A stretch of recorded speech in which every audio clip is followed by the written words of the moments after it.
I feel like her with Mitski, but right before her would be a pretty awesome pairing. That would be incredible. I would shit my pants, honestly. um yeah, that feels maybe this is just the year of festivals going off brand with fucking Furnace Fest. I know that they changed Yeah. management, or ownership rather. Um but it would be very cool if Riot Fest just did a hard pivot into replacing Pitchfork.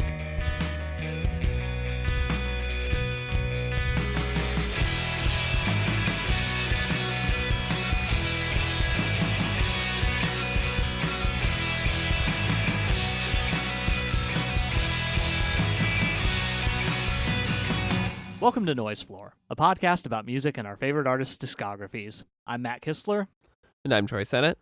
and today we are wrapping up our series on Mitski with her newest album, which just came out a couple months ago here, called Nothing's About to Happen to Me. This album came out February 27th of 2026, this year, as you're maybe hearing this. Again, on Dead Oceans, again, a collaboration between Mitski and her longtime producer, Patrick Hyland. Most of the people who played on this album were part of the Land Is Inhospitable tour. Drew Erickson did the orchestration once again, and yeah, we have a large number of folks who worked on the land in some way, shape, or form on this record. This album was kind of announced in a series of Instagram posts leading up to "Where's My Phone," the first single coming out on January 16th. Which I love a only slightly more than a month lead time on a record from announcement, especially these days. Yeah, this is good. More of this, please. No more like 4-month rollouts with like 3 singles released before the album is even announced. Yeah. I know that sometimes you got to play the game that way, but like maybe you don't actually. Yeah. Troy, you did not listen to this when it came out, since we were going to be doing this. How did you find this album? What did you think? I liked this album quite a bit. I was a little lukewarm on Land Is Inhospitable, although then I liked the movie, the concert film quite a lot. This it feels like a good middle ground. It feels like she's taking a lot of what worked on the land and combining it with elements of her earlier music, very much Make Out Creek and Puberty 2, in ways that I find really exciting and interesting. It feels like an album that is more well-rounded than anything she's done in quite a few years at this point. And I think that it ended up just all landing like really well with me. I would say that I don't know that it has any highs that are quite as high as, something like my favorite songs would be The Cowboy, for instance. But the whole record just feels like it just feels like Mitski doing what Mitski does best, and a lot of the different things that Mitski does best, which is pretty cool. What about you? How have you been feeling about it over the last couple months? Yeah, so I listened to it a couple of times around when it came out, and then I kind of gave myself some space in anticipation of doing the lead up to this episode. I really liked it when it came out. I didn't feel like I had that many standouts, and I think that was probably due mostly to like kind of passive listening beyond like "Where's My Phone," which is a song I listened to quite a bit when it originally dropped, because I was like, oh my god, guitar rock Mitski, we're back, holy shit, which was a surprise. I remember when this came out, a lot of people on the forums were saying things along the lines of like, yeah, this is like The Land but weirder, and like I kind of see that insofar that like you said, she's kind of pulling from a lot of the things that really worked on The Land, but also pulling in this really feels like a amalgamation of a lot of what she's done so far. And I think that having this like kind of mix of energies really pays off for this record. Yeah, I don't know. I feel like I've gained even more appreciation for it over the last, week or so, but I did like it to begin with, for sure. So I can see, and I'm curious if you think this at all. Does it feel like a step back in any way to feel like, oh, The Land, but with elements of Be the Cowboy or something like that? Or does it just feel like a refinement? That's something I've been thinking about, and I don't think it's a step back. I think in the interviews, Mitski kind of does seemed to feel that way a little bit, because she talks about how going into this album, she originally she was like, I want to strip it down. I just want guitar, bass, drums. I want to do this DIY as hell. I mean, that's the Make Out Creek aesthetic. Exactly, yeah. Like she found herself yearning for that period of her life. But then she's also like, but then the songs decided they needed an orchestra, is how she describes it. She also leads into that saying, I don't want to sound woo-woo about this, but, and I'm like, no, that's a thing that happens. Like, sometimes the songs have a life of their own. And I think song to song, she's making interesting choices about what the arrangements should be. Is this a song that can live in the slightly more country space, or is this a song that needs a fuzzy guitar or a screechy guitar or something like that? And I don't ever feel like she makes the wrong choice on this album. No. And I think, and that's part of what I like about it a little more than The Land, is that the Land often feels maybe a little too reined in a way, or a little too trapped in its concept. And this one, ironically, is because this is an album, as we get into the concept of it, which is about like kind of being trapped in a house, it feels a little like there's a little more freedom to expand on ideas and to kind of do what the songs ask for, which I think is just kind of what works for me about this record.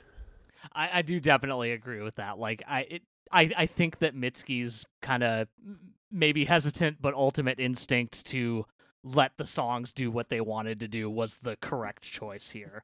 And I think to your point, that may not have been the case on The Land. I feel like that album had a specific thing that it was going for, and things adhered to that thing. And like, I don't personally think that doesn't work for the most part, but I do totally see what you're saying. Like, it feels like things could have been more expansive in places, or could have like benefited from maybe being a little more raucous at certain points. And this album just lets the songs go to those places. Right. And then I think this album has, in my opinion, I'm just more interested in this, where this album is going lyrically and conceptually. This idea that it is, she kind of envisions this reclusive woman who's living in this sort of unkempt kind of hoarder house, and each song kind of explores a different area of the house or a different area of the mind. I mean, these things become synonymous at some point. And right. The cats are there, and the cats are all over this record. Love cats. We'll talk a lot about them.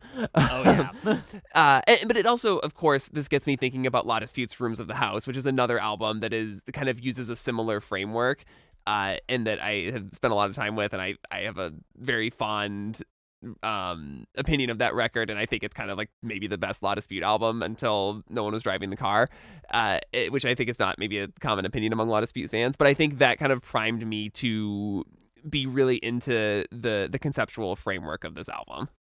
Yeah, I definitely I like that this album's concept is like, I think that kind of framework does allow for the kind of album that this ends up being in a way, because like, yeah, we can have these like kind of distinct feelings, and then we have kind of these more inward facing songs. We also have these songs that are kind of about the public persona that you have to put on when you are say a neurodivergent person, or just a person who doesn't feel like you fit in where you are. Because I think in the let me see if I can pull up the original press release here. There's a whole thing about that is a kind of a running theme of Mitski songs and Mitski's records about putting on and taking off and projecting personalities. And then I've also pointed out, and over a couple of albums, there are songs that are explicitly about nakedness at home, and like finding what felt to me like, here's the true self revealed when you're at home, and those ideas kind of together become the forefront of this album. Right, exactly. Yeah, and like the dichotomy that's like laid out in the press release that accompanied like the album announcement is just nothing's about to happen to me finds Mitski immersing herself in a rich narrative whose main character is a reclusive woman in an unkempt house. Outside of her home, she is a deviant. Inside of her home, she is free. Also, the Dead Ocean site has a like little DVD menu bouncing man if you don't move your mouse for a few seconds, and that's very funny to me. But anyway, yeah, like again, like you said, these are not themes that we haven't explored before, but I think they are explored to great effect here. Absolutely, yeah. And it's definitely like the centerpiece of the album rather than an inspiration for a song or two on the album. Yeah. It really worked for me in a way that was exciting. Not that like I said, I was kind of down on the land. Not that I didn't like Laurel Hall. In fact, I like Laurel Hall quite a lot. But this did feel like maybe a return to form writing wise for Mitski I've been really enjoying this record this week is all of that is to say.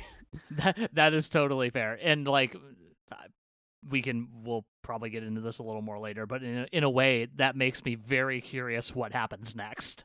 Which won't be for a while, I imagine, but we should probably touch on the album artwork because it is very striking. I imagine anybody listening to this has seen it. But heterochromatic cat looking very serene, about to be jumped on by another cat, basically. Yeah, a familiar scene to anybody who has more than one cat in their house. Yeah, particularly because in this case, the attacking cat here is an orange boy, and that is the situation in my house almost every day, is that the orange boy likes to jump on the other cat. It really is like that in any house containing an orange cat and another cat, or two orange cats. It's just they trade at a certain point there. Yeah, and she talks about in interviews that the title is what she envisions this cat who looks very serene, despite having this looming attacker there is feeling. It's like, oh, nothing's about to happen to me. I'm gonna be okay. And yeah, it really comes to a head on the closing track on Lightning, which obviously we will talk about. But like, there's elements of, is it denial? Is it just kind of like shutting out the outside world? What do you make of that as a title? I do love it as a title because like the core themes of this album are like very, very much like about anxiety, about this kind of like feeling of boxed inness, and like the ways in which you deal with that, and like part of that is just like kind of just pushing it all out, being like, it's fine, we're good, but like at the same time, like, you know, that's in the back of your mind, you do know that like shit's gonna happen at any given moment, even if you're pushing it away. It can also be about boredom, about malaise. Like, there's a lot of ways to read that title. Another full sentence album title, I should point out, one of my favorite things. I don't know if this is the case for you, since I don't know if you were like listening to local files, but on streaming services, the cover is just zoomed in on the white cat's face. You do not see the orange cat at all, which I find very interesting as a choice. I thought that was just the single artwork. That's funny. For some reason, I did not notice that. Yeah, no. If you look at the album on Spotify title, it is just that. It's the artwork from the Where's My Phone single, basically. Okay, yeah. So I saw that as the Where's My Phone single artwork, and then I didn't make the connection that was also the used as the album artwork on streaming. Interesting. It's entirely possible that is a mistake, but I doubt it. Maybe they've committed to it. Yeah, no, it's probably not. I don't know. People have theorized that's kind of to kind of further zoom in on like the theme of the title, like just the inner thought of the cat in the picture, of just like, yeah, just being blissfully unaware of what's about to become of them. Yeah. But yeah, no, that's there. Already, it feels like, even just from the artwork and the title, lots to think about on this record. But do you want to get into the songs? Yeah, let's do it. So this album starts with In a Lake, which is just immediately like you can feel the influence of the Land tour and that band playing on this, because it's basically, you know, country coded song, acoustic guitar, accordion accompanying this song that's very much about the kind of closed loop of a small town and how everyone there knows you and knows your family, and it creates this sense of almost like predestination in a way. And to me, this is like this starts outside the house, and it's showing how everyone else sees you, especially in a small town. Right, yeah, for sure. Yeah, just the vivid descriptions of like the reasons that being in a small town does not work for the narrator of this song. Like the it's like one brand of soap sold in town because anyone you get close to smells like your first time around. Like holy shit. That is such a wild way of putting that, but it's true. Like there's always a reminder of something in a situation like that. Yeah, you never get away from your first love. Like and it feels like your entire life is planned out for you just based on. I mean, it can even just be based on what your parents were like, what your uncles, your cousins were like. It's you see this all the time in art about small towns and in small towns themselves. Like I've kind of seen it all. Right, yeah, exactly. Um but musically I do like that this kind of feels like it goes like we have the instrumentation is like not super like blown out to start, which like it's the first song on the album, so of course it's not. But I like that we get this kind of like acoustic banjo bass accordion situation, which again like kind of calls back to the land. But then like in the second iteration of the chorus, like most everything drops out, and then we just get the full blown orchestra, like in the fashion of I think in one of the interviews she was like, well, like, but what if we just had an orchestra on this song actually? Yeah, well, uh, and it's using all these really theatrical elements. I mean, clearly to represent like Broadway, New York City, the sort yeah, of quintessential move to the big city. I hear a lot of that in that arrangement in the second chorus, which really just it I don't know, it's word painting in a way, but it just like makes the song elevate in every way. it definitely does. And like to drive it all home, you've got like kind of the city soundscape happening in there as well, and the like the big drums and everything. It really, yeah, it really brings home its kind of core thesis of like this is what it's like to go to the city after experiencing a life like this and find yourself being anonymous. I'll also add that the constant Mitski theme of darkness and the relationship to the dark is so present in the song too, Oh especially yeah. in each chorus there's a line, in the first one, the sky before you, the dark right behind, and then later on at the end of the song, the lights all around you, the dark safe inside. It's even if you can escape the small town, the anxiety of feeling, even in the anonymity of a big city, of being too known, or like what you know about yourself is like always there. Yeah, yeah, pushing back the thing that is ever looming, as if it might happen to you. You might go so far as to say. Right. And even and again, but it ends in like in a big city you can start over, this transformational idea that is another thing that Mitski is so fond of playing with. Yeah, definitely. I just this song just sets up the album really well. I really like it. It absolutely does.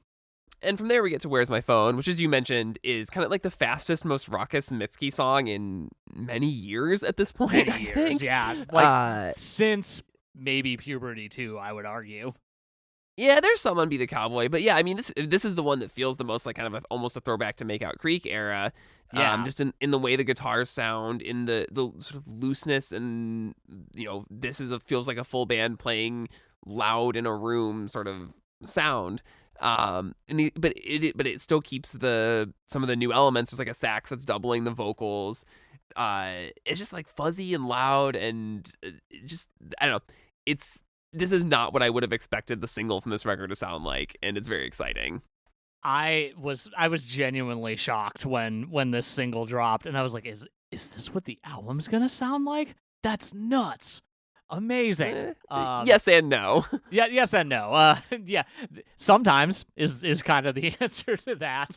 I mean, we'll get this out of the way. One of the striking things about this song is there's a censored word in it, and I find that very, very, very funny.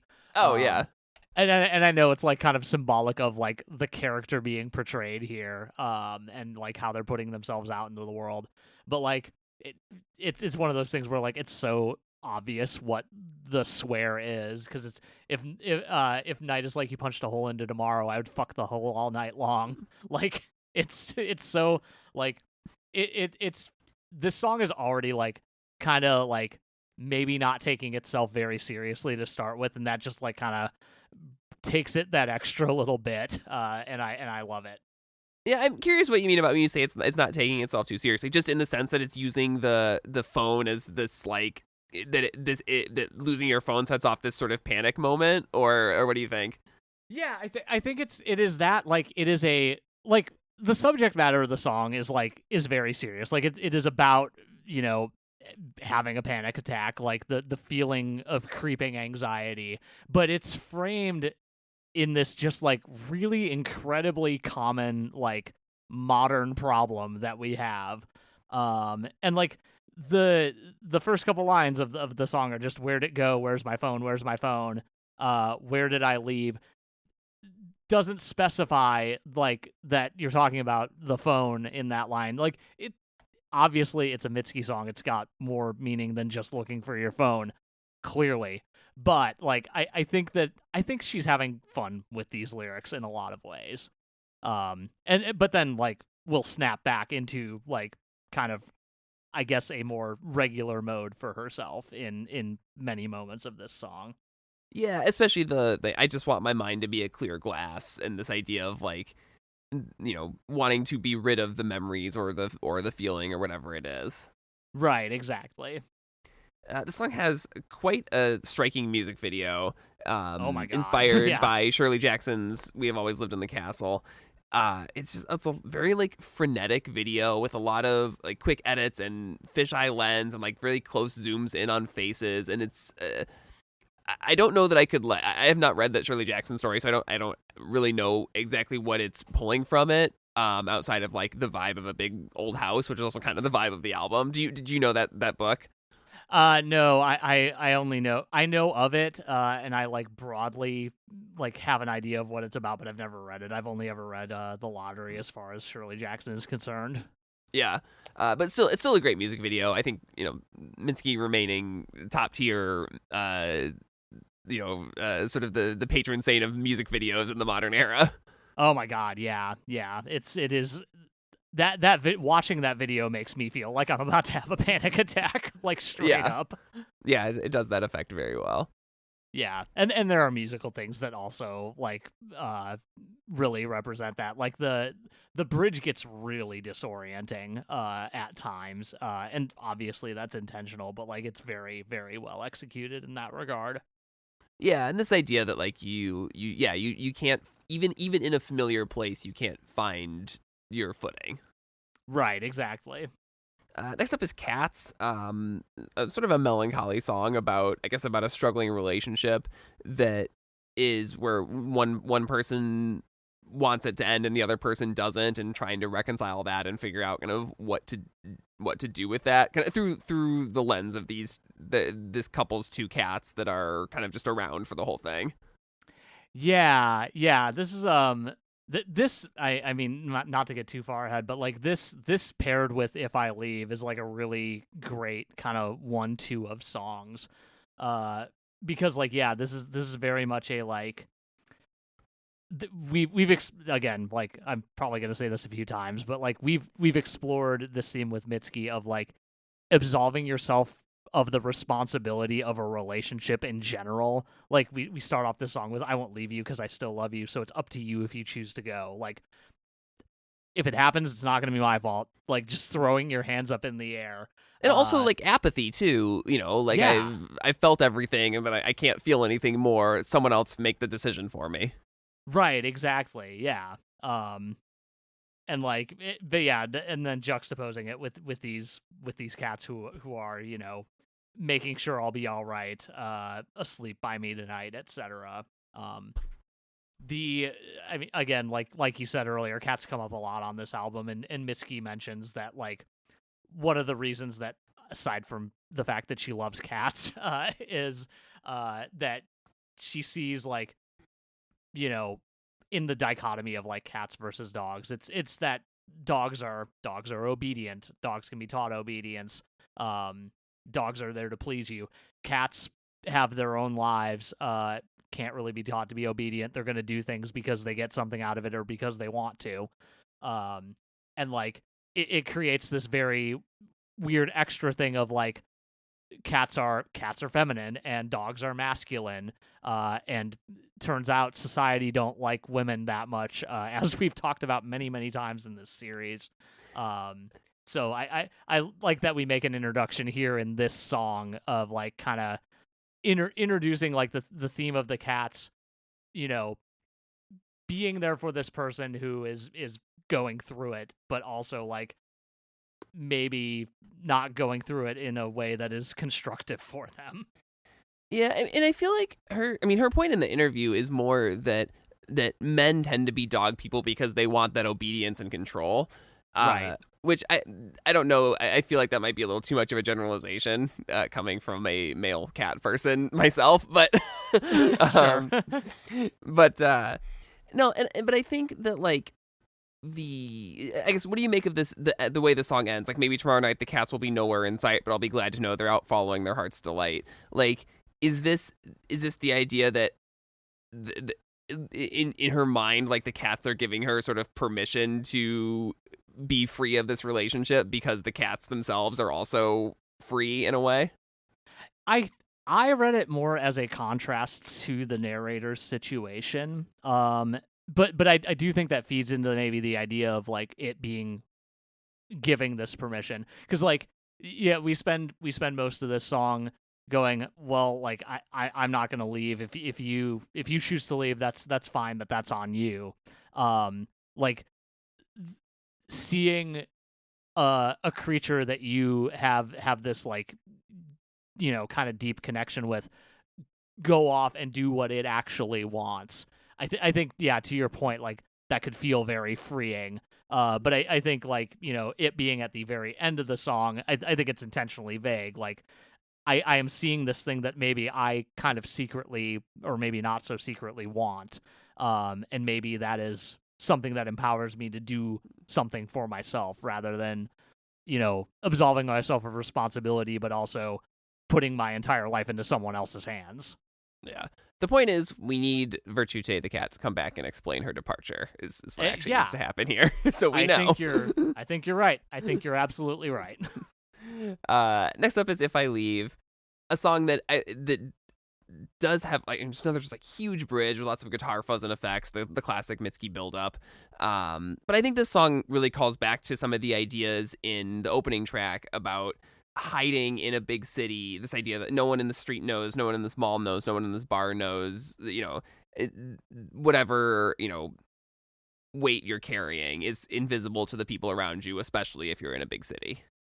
Yeah, and that is, you know, exacerbated by the fact that you have this kind of separate other people facing persona, with the exception of the person that's being like, you know, talked about in this song, the "If I leave, someone else will love you," the you in this song.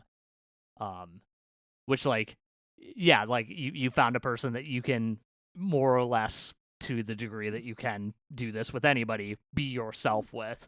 And you know, the song is ruminating on like what happens if I lose that. Yeah, and it's these two different kinds of loneliness, both in a relationship and outside of one, represented in these two songs. Like you were saying, they do make a really good pair. Yeah, definitely. I don't have a ton more about this one, but I don't know if you have anything else on it. I do really like the kind of the ending of this song. The who else could love me quite as kindly as you? Who could love me quite as kindly as you? And then just ending on the question you. Like is this actually it? Like is this all I've got? And like obviously like not really, but it in a moment like this, you feel like that. Yeah, totally. After that is "Dead Women," a song that I'd almost say this kind of works as a centerpiece of the album. This is kind of almost a macabre song about the idea that people like and the idea of Mitski, or this projection of her, more than who she actually is, and it's all about this objectification and fetishization and all these ideas that women deal with constantly in the world, and it sort of takes them to the extreme of like, you know, what people actually want is for me to be dead so they can just have their idea of me. Right, exactly. And this kind of like, you know, this has been explored in other Mitski songs, and like maybe slightly less macabre way of this like how do you appear in other people's minds? Like, um, we had the song a while ago that I'm blanking on the name of, about like falling in love with somebody who looks exactly like your current partner, and projecting your kind of like idealized version of them on that other person. Um, that's kind of like, yeah, like you said, kind of what's happening here. Just you are remembering someone who has passed. Um, but yeah, she talks in the interviews about how, like, at its core, this is inspired by how much society does fetishize dead women, how much we consume like true crime and the like. But she specifically references Sylvia Plath's husband, who was an abusive piece of shit, but was also, I guess, tasked with putting together a posthumous collection of her work. And I guess he just like carefully excised any poem that was about how much he sucked, and like just presented to the world a like basically a collection of poems that like is the stuff that quote unquote makes her look crazy, which is just like an incredibly heartbreaking story and deeply upsetting, but like very much at the core of what this song is about is just people, you know not only like creating an idealized quote unquote version of you, but creating a version that absolves them of anything that they have done to you. Right. And I feel like that's where it kind of comes back to the public figure artist relationship with fan stan culture too, because you don't get to, when you're in the public light in that way, like you don't get to be yourself, and everyone feels like they that your experience is their experience because they relate to it, and that therefore they own like a piece of you. Yeah, exactly. I also like, I mean, a lot of in typically in a Mitski record, many times over we talked about this, in her writing, she's using sex as like the sort of metaphor or the starting point to talk about all these other emotions, about loneliness, about whatever aspect of a relationship it is. And that this song uses, obviously using death to talk about a lot of those things, but then it gets back to this very the last like lyric in the song is, she gave her life so we could fuck her as we please, is like the most upsetting way to bring those two ideas together. It really is, and it is incredibly striking as a result. Yeah. It really like hammers home all the ideas of the song. I really like the song. I think this is the highlight of the album for me. This is a truly incredible song, as much of a fucking bummer as it is. Yeah. And again, speaking of bummers, onto Instead of Here, another song that is, again, more of the Land style coming in here with the pedal steel and the general atmosphere of the arrangement. But I mean, this is a song, she talks about the sort of protagonist of this record being a recluse, and this sort of explains a possible reason for that. This song is very much about like an assault and having to live with the consequences of that. Yeah, right. Just, not spoken about in very vague terms at all. Just like this kind of this back and forth between the narrator and death, because there are points at which she is on death's door, or I guess more accurately, death is crouched next to her. But yeah, I don't like that. This is very much a personifications of death are tough, and I think that's done really well in this song. She said she wished I'd known that I'm still just a kid, but I knew I would call again, so she'd mosey on back in case next time it's really the end. Like that kind of closing bit of the third verse is just like shit. Yeah, I mean, this idea that, I'm not here, I'm where nobody can reach, whether that is, like you said, sort of a reclusion into the mind, whether that is, yeah, like you said, feeling like you're on, whether it's suicidally or however else, like on the edge of death, and this thing that kind of just hangs over your entire life, is at least how I read the song. No, I think that's a very apt reading of it. Yeah. Excuse me, I'll be opening the box of my old friend Misery, my secret treat to feel like myself again. That is a wildly good lyric.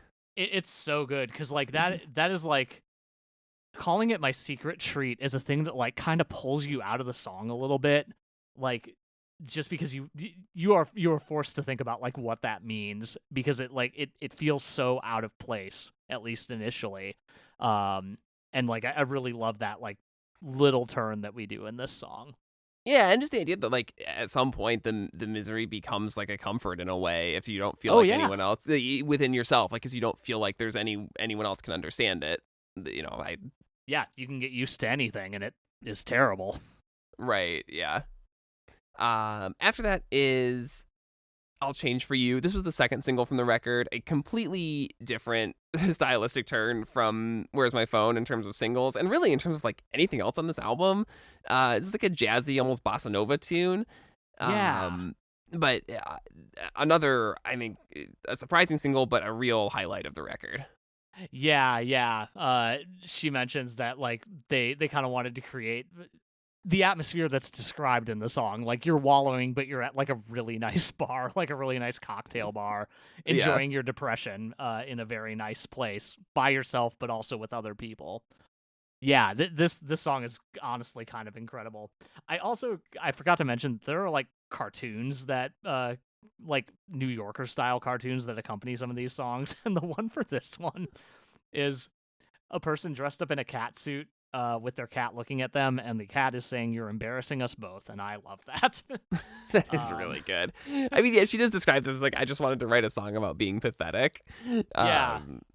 Well, like, yeah, this is a great song about like specifically the kind of ways in which feminine folks are able to express their wallowing, because like men drinking their sorrows away at a bar is highly romanticized in at least our general American culture, but like women are expected to like sit on the couch, watch TV, eat a pint of ice cream or something like that, and like get over it like real quick because their girlfriends come over and tell them that they need to get back on the horse or something. I don't know. She mentions that specifically in one of the interviews, and that was really striking to me how much that shows up in every rom-com ever.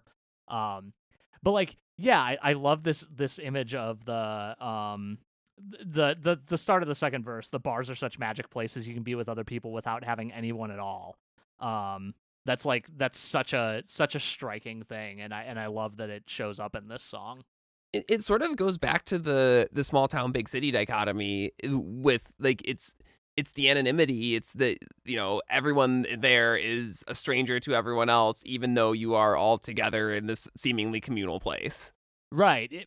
By contrast to the small town bar where everybody goes, where everybody knows your name. Exactly. Yeah. Yeah. There's a music video for this one too. It is less conceptual than the Where's My Phone video. It's just more of a vibe, lots of grainy filtered footage. But the thing that is most striking about the music video for this one is she's in like this clown makeup for a lot of it. Yeah, which is there's a really good Letterboxd review of The Land from Demi Adeyujigbe, I believe is his name. Who he talks about how much the dancing and the movement in the Land is inspired by miming and clowning and kabuki theater, and it totally made sense to me. I was not surprised at all to see that in this music video. Yeah, it very much invokes that for sure. Yeah, it's a good video. Yeah, it really shocking, is. I know, in the context of Mitski. Yeah. Would you have released this as the second single if you were, promoting this record? That's a really great question. I think in light of the success of My Love, Mine, All Mine, I can see the through line there. As far as like representing the album, no, absolutely not. But you want to put the best songs out, not But... Oh, and this is definitely a standout. Like this is an incredible fucking song. And I think it does encapsulate a lot of the themes of the record very, very well. And I think it does in a way showcase kind of the like the letting the songs decide what they want to be vibe of the album. That said, I don't know that last part is a thing that most people care about. Yeah, I was just curious. I don't know what else. I don't know if I would have changed anything either. I think it ends up being a really good single choice, despite not being representative of what's going on the record. Right. Yeah. After that is Rules. Another kind of land-esque song, maybe the most country-inspired song on this record. It also just has incredible horns, incredible organ. Really one of my favorite arrangements on the whole album. Yeah, it's a fun one, honestly. Like I can kind of unequivocally say that this one is just fun. I mean, Well, lyrics except wise, for what it's about, but yeah, it's not great what it's about, but like sonically, very fun. yeah. And I also mean, it's bookended by this like counting thing, like almost a Philip Glass type thing, except that it stays, in the same time signature. It's not getting that weird. But yeah, I'm really interested in the counting thing in this song because the song is structured kind of oddly. It has this counting thing at the beginning and the end, and then the center of the song is this sort of one verse, and it feels to me, which also incorporates the counting into it. It feels to me like it's a song about like repetition and rote as applied to a relationship, and sort of just like going through the motions of whatever it is in that relationship. In this case, it seems largely to be about sex, as it often is in a Mitski song. right. But I'm curious if you have another reading of it. I don't have another personal reading on it, but I do find it very funny that when asked about this song, she brings up that her cats kind of inspired it and their need for routine. Okay. Which is very funny to me given where this ended up. But again, like this has happened with many Mitski songs. They start in one place and they end up in a completely different place, which Yeah. totally fair.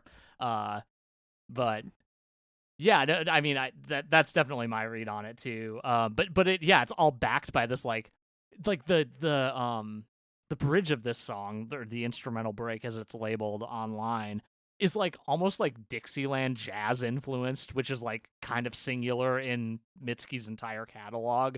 Yeah. Which I find very cool. But yeah, I don't know.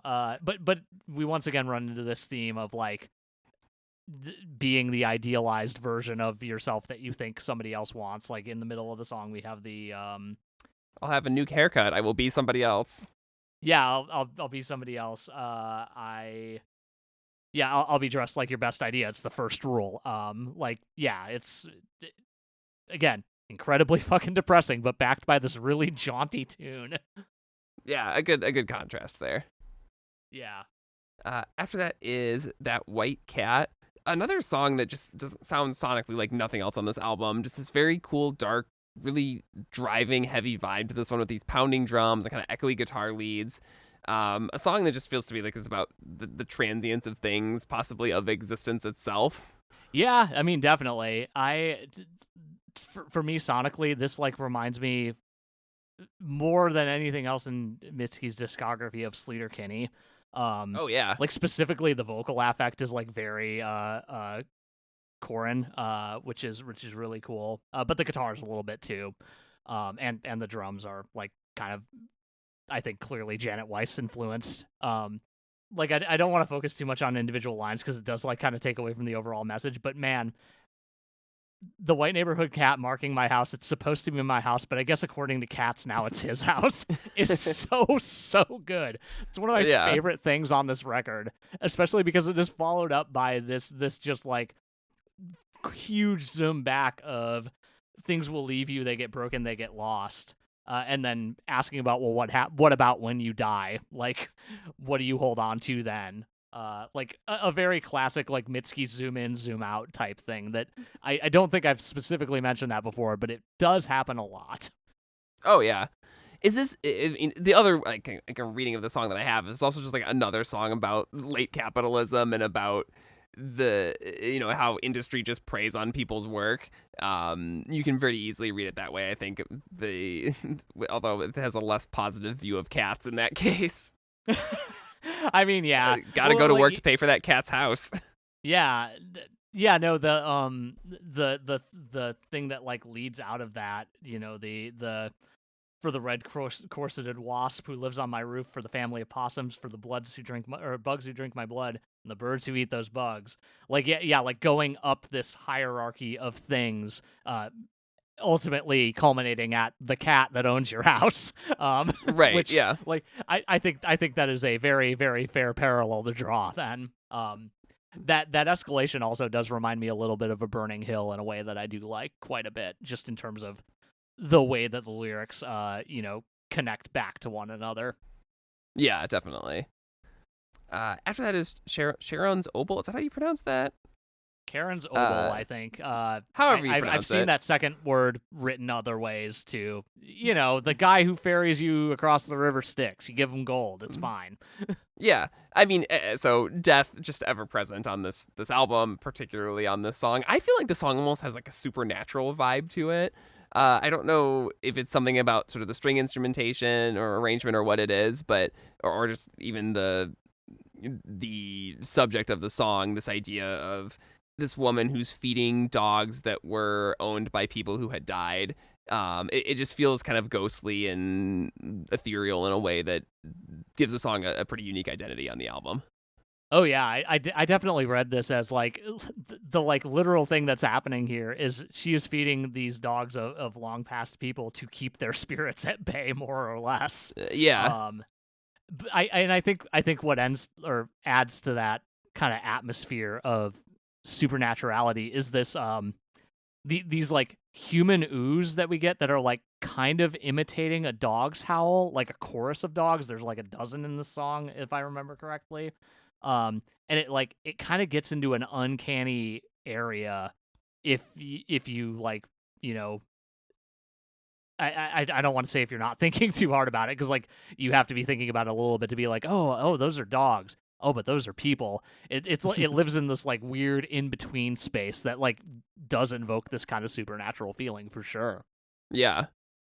The song ends on this moment of she can heal the heart of her house, feeding all the hounds at its mouth, which sort of brings full circle the idea, which we haven't really talked about much as we've gone through the songs, but the concept of this is an exploration of the house and of the mind, and this idea that what it would take to heal yourself, if you think that you can do it by giving to all the hounds that are around you, and whether the song kind of leaves you to question whether that will work or not.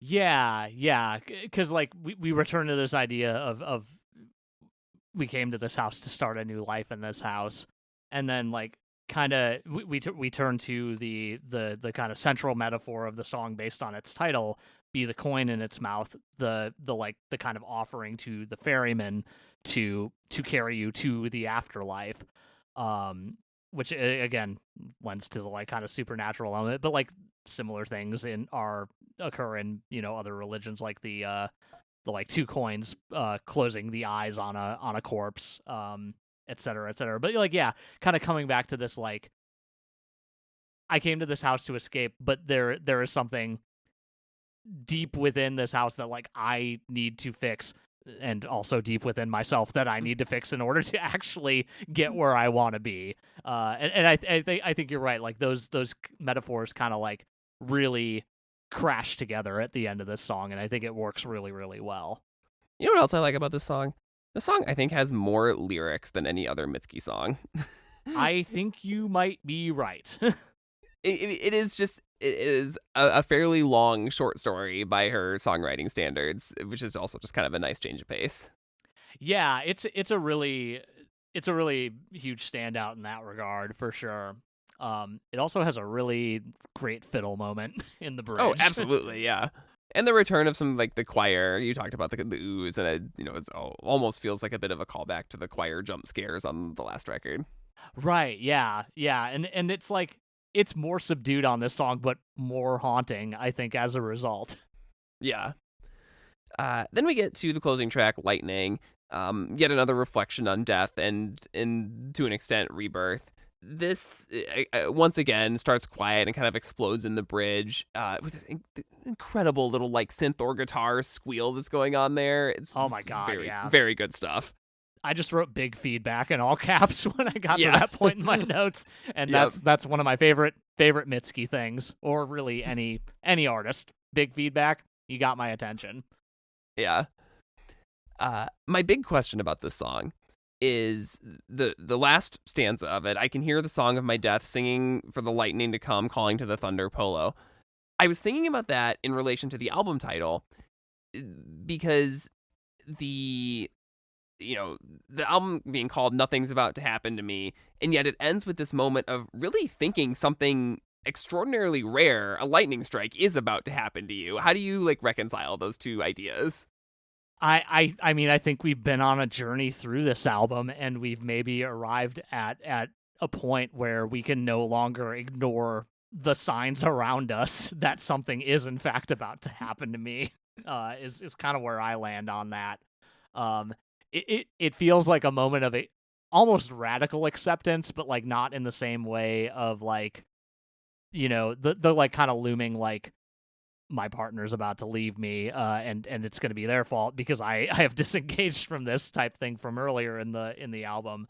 Um, but yeah, this feels like this does feel like a moment of like acceptance of like maybe not fate, but like understanding that like there are signs of something big about to happen, that you just simply can no longer ignore or are no longer choosing to ignore is kind of where I end up. And that you're inviting in Right, in this yeah. the calling to the thunder. Right. I don't know. I just something about it doesn't like line up for me. Not saying that it's like bad writing, but it is makes me think about it just because setting the song in a lightning storm, and even if you're like, I mean, maybe she's out there holding up a holding up a big metal pipe or something. But Maybe. like, you know what I mean. I just can't get over the idea that like that the death is supposed to be by a lightning strike, and that is so, like I said, just so rare that it almost feels like a refutation of the title of the album. Yeah, I mean, I think it kind of is a refutation of the album title. Or it's a commentary in that the character, the protagonist, is delusional. You know what I mean? And that the title is actually right. Yeah. Yeah, you know what? That's a very fair point. Like, yeah, you can court this as much as you want, but like you can't control the things that are bigger than you. So yeah, maybe nothing is about to happen to you in this case. Yeah. It's just an interesting place to leave the album on, I think. Definitely, yeah. I do I don't like I like this album a lot. I do feel like in terms of like the grander like story of the album, which like I in the interview she kind of talks about how like her process is like I wrote these songs, I'm kind of looking for connecting themes between them and like kind of build things around that. Like I don't think this album was written like with the goal of writing this like complete start to finish story about this character, and it doesn't really end up being that at all. Right. But I do feel like part of me is like I do kind of want to see the turn that occurs that like leads us to this moment. But I feel like it's kind of hinted at like this this just general despair that is overhanging a lot of these songs like doesn't not necessarily lend itself to these kind of closing words here. Yeah, I mean, I think it is. She's had some great closing tracks over the course of her records. I mean, obviously, namely Two Slow Dancers, but a couple of other ones too. And I think this is I think not quite at the level of those great closing tracks, and maybe that's why I struggle with it a bit too. Yeah, I mean, I think sonically it reaches some real heights, but I can totally see that. Yeah, yeah. There's something. I need a little something else to like get it to the point where it's on the level of a Two Slow Dancers or even a Burning Hill. Right. Yeah. I don't know anything else about the closing track or the album generally.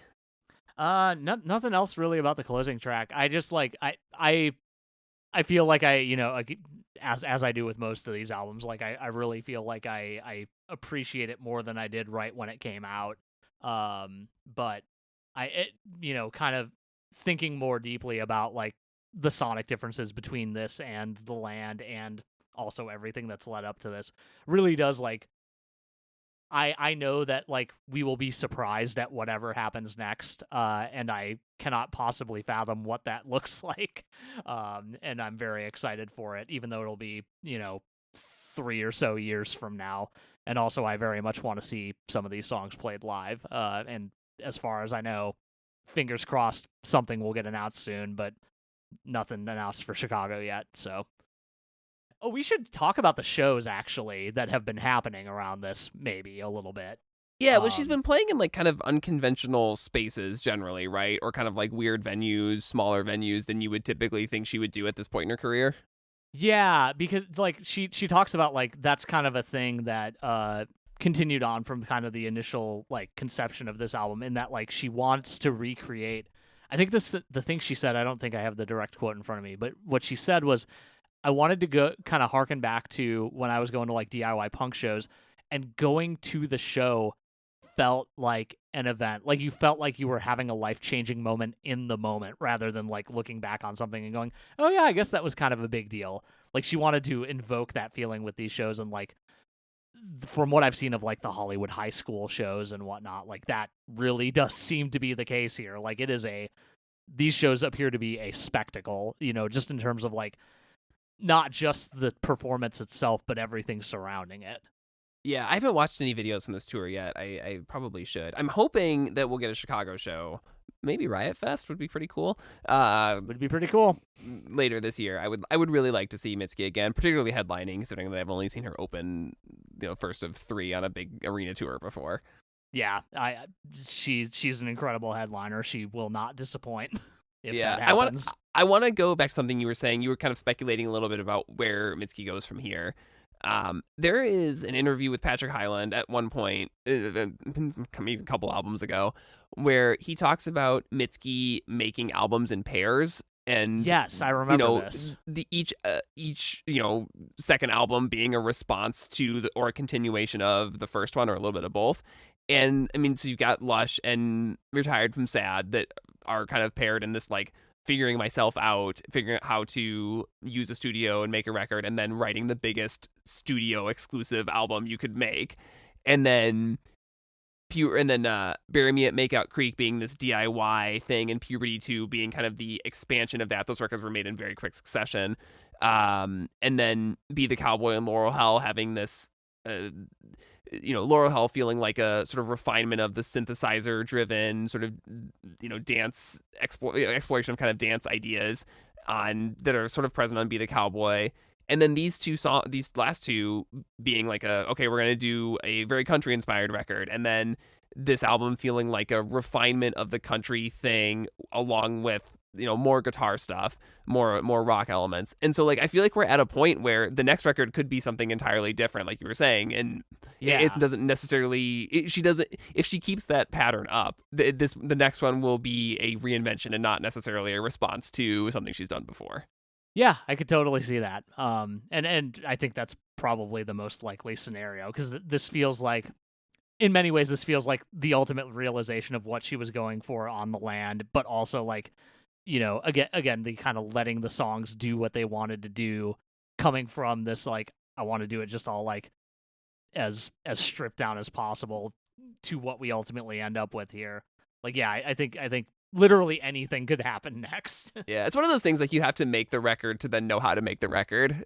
And it's kind of interesting to see that play out in her career, over the course of the last, 15 years. But we got to rank the discography. That it's time. We sure do. Do you want to go first? Yeah, sure. I don't know that I am confident in this ranking. Neither do I on mine, so how most of this series was first time listens for me. But here's what I got.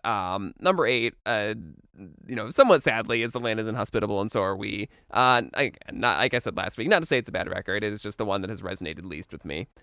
7 is Lush. 6, Bury Me at Makeout Creek. 5, Nothing's About to Happen to Me. 4, Retired from Sad, New Career in Business. 3, Laurel Hell. 2, Puberty 2, and number 1 is of course Be the Cowboy. All right, we have pretty different rankings then. Okay, let's hear yours. So mine is and like caveat, like I always do with these are all pretty close. Like the bar is very, very high from the lowest point. My number 8 is Lush. My number 7, I'm a little surprised, is Retired from Sad, New Career in Business. Number 6 is Laurel Hell. Number 5 is The Land Is Inhospitable and So Are We. Number 4 is this one, Nothing's About to Happen to Me. Number 3 is Bury Me at Makeout Creek. Number 2 is Be the Cowboy, and number 1 is Puberty 2. Okay, so our top 2 are the same. Yeah, I'm not surprised by that at all. I feel like I kind of knew that coming in to this series. I'm not gonna lie. Yeah. That those would be my top 2 in some order. Yeah. Well, so I guess that's it for Mitski then. We'll see. It'll probably be a couple years before a new record, but she could surprise us. You never know. She writes a lot of songs. Yeah. But it's time for some random recommendations. What do you got this week? I'm gonna do a weird one this week that's not gonna apply to many people, but I'm gonna recommend a tattoo artist in Chicago. Okay. I just got a new tattoo from Natalie Andrews. You can find her on Instagram as Familiar Shape. I think there's a hyphen between those things. Actually, I don't think there is. Either way, Familiar Shape. It'll be on Instagram. the Instagram stories. It'll be on the Instagram stories. You already know what it is. But yeah, I've gotten a couple tattoos from Natalie. Natalie is good friends with a lot of our friends. I actually went to our friends in Lunar Ash did a little release party for their album Rosa and the Red Thread a couple of years ago. And I was sitting at a table with Mark and Evan, and Mark went, "Oh my God, is that sword tattoo by Natalie?" And I went, "Oh yeah," and he's like, "Oh my God, we're homies." And he took a picture and sent it to her as a healed pic. Oh, rad. So I brought them up, and she's like, "Oh yeah, I love all the Lunar Ash people." And then she was talking about how she grew up across the street from the drummer of Knuckle Puck. So deeply ingrained in our scene, as it turns out. Yeah. But she does these very incredibly shaded black and white pieces. Has a very distinct style that I will have a very hard time describing. But I will throw up an example on the Instagram story. I'm just generally enamored with her work, and I think everybody who wants a black and white tattoo should consider her for doing that. That is Natalie Andrews at Dwelling Tattoo in Chicago. If I ever decide to get my tattoo, then I will. There you go. What you got this week? I am going to recommend a new band that I just heard for the first time this past week. They were announced on a festival that's happening in Bloomington. This band is called Sorry Forever. They have they're a emo band from Champaign-Urbana, home of American football, origin of Braid, many other a wonderful place in Central Illinois for emo music. And they put out an EP in December of last year called Learning to Be that is kind of, we talk all the time about how Adventures is kind of like a peak band of the last 15 years for us. Football, etc. is great. Tiger's Jaw, when Brianna sings, is kind of one of my favorite bands in that genre too. So imagine all those things kind of tied up into one with some slightly more twinkly guitars, and just, I don't know, it feels like they really hit on something that is a style of emo that I was super into 10, 15 years ago that I feel like there aren't enough bands doing now. So I'm excited to hear more from Sorry Forever. Hell yeah, that sounds amazing. I have not listened to them yet, but they're on my radar, and I'm going to listen to them very soon because that sounds very up my alley. Yeah, it's good stuff. You will love it. Hell yeah. All right, that is it for this week. We're doing a palette cleanser next week, a one-off. We're covering a band with only one album. That band is Operation Ivy. Maybe sort of wish casting their reunion for Riot Fest a little bit this year. We'll see. See what happens. By the time this episode is out, you'll probably know whether we were right about that guess or not. Not a band I'm super familiar with, but I'm excited to dig into their one record and assortment of other singles and stuff that they've got out. Yeah, I'm very excited to talk about this incredibly important record in my history. Oh, yeah, I'm excited too. But in the meantime, you can find us on the internet at noisefloorpodcast.com. You can follow us on Instagram at noisefloorpod and send us email at noisefloorpodcast@gmail.com. And we will see you next week. See you next week.